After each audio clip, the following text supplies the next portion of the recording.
What's up everybody, and welcome back to another build breakdown. Today I've got Brian's 2017 Ram 2500 behind me, and this thing is the perfect go anywhere, do anything, full size build. Let's go ahead and get into it and see what we did.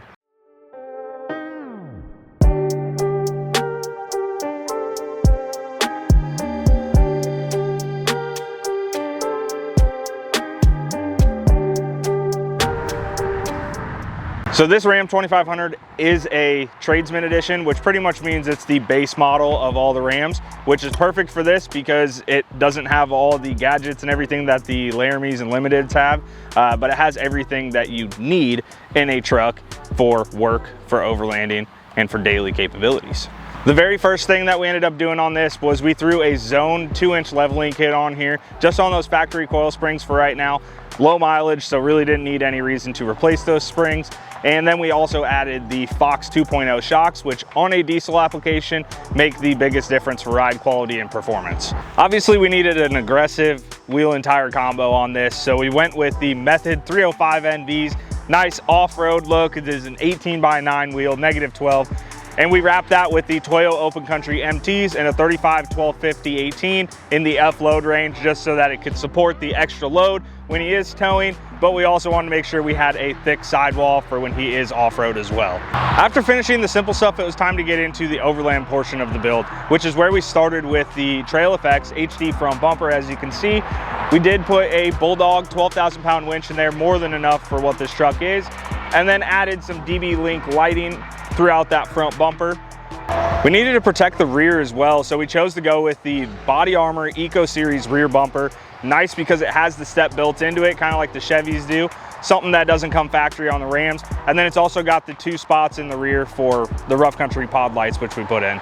We obviously have quite a few lights on this thing, so we needed something to control all of that, which is where we went with the rough country MLC6 in their universal fitment, which fit perfectly right underneath the dash next to his airlift controller. The rear of the truck was probably the most fun part of the build. This is where we really started customizing it to fit the needs of Brian's truck. One of the first necessities was to get additional fuel on board of this rig, and for 2 different reasons actually. Reason number 1 was to travel farther. So we went ahead and took out the factory fuel tank and replaced it with a 52-gallon Titan fuel tank, almost double the amount of fuel range as what you would have from factory.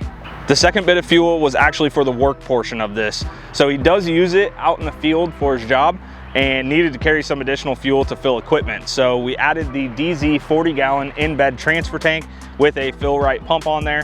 Perfect fitment for this. He actually had a larger one in there before, found out he didn't need as much fuel as what he was carrying, and we went with the 40 because we also needed to add some additional components in the bed that the old tank wasn't gonna work with.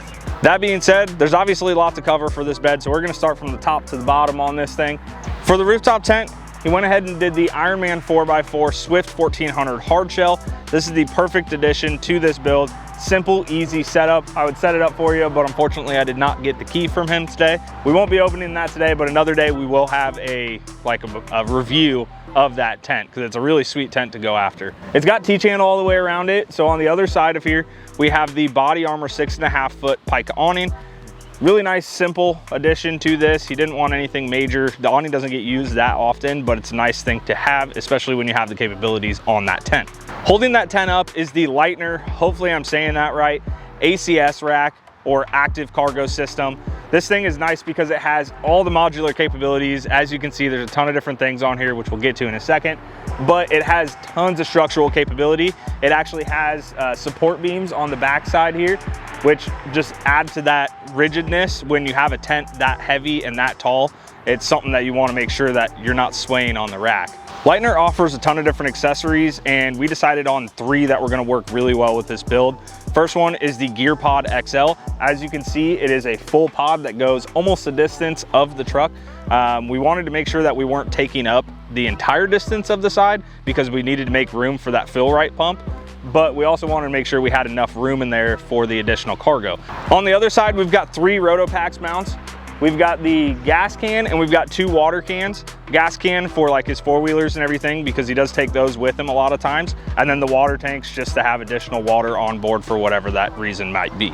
One of the reasons for those water tanks is for the hydro pod, which is a Lightner accessory that bolts right into the rack. It's a super cool system. It's a pressurized shower or rinse or whatever you want to call it, but it's got a spray nozzle on it. It holds about 2 gallons of water. Super slick, really nice functioning. It is just a hand pump for the pressurization.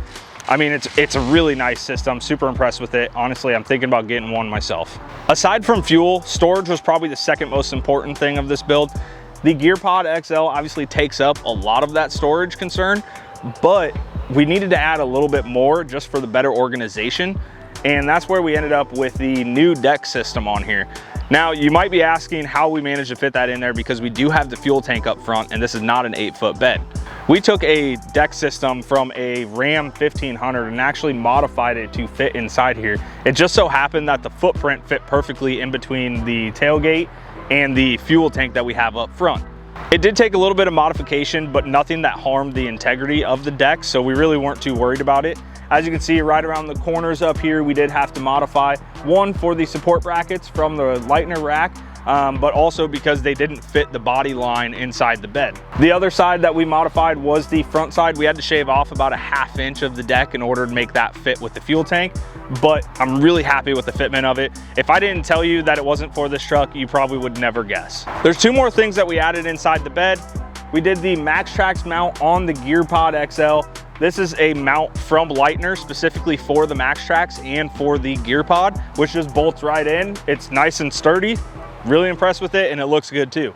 And finally, the last thing that we did was we added a set of 5,000-pound airbags from Airlift, obviously to hold the additional weight, but since he does tow with this thing, we wanted to be able to keep all the accessories on here and be able to tow what he needs to, which is where the airbags come into play. With the airbags, we also added the load controller from Airlift.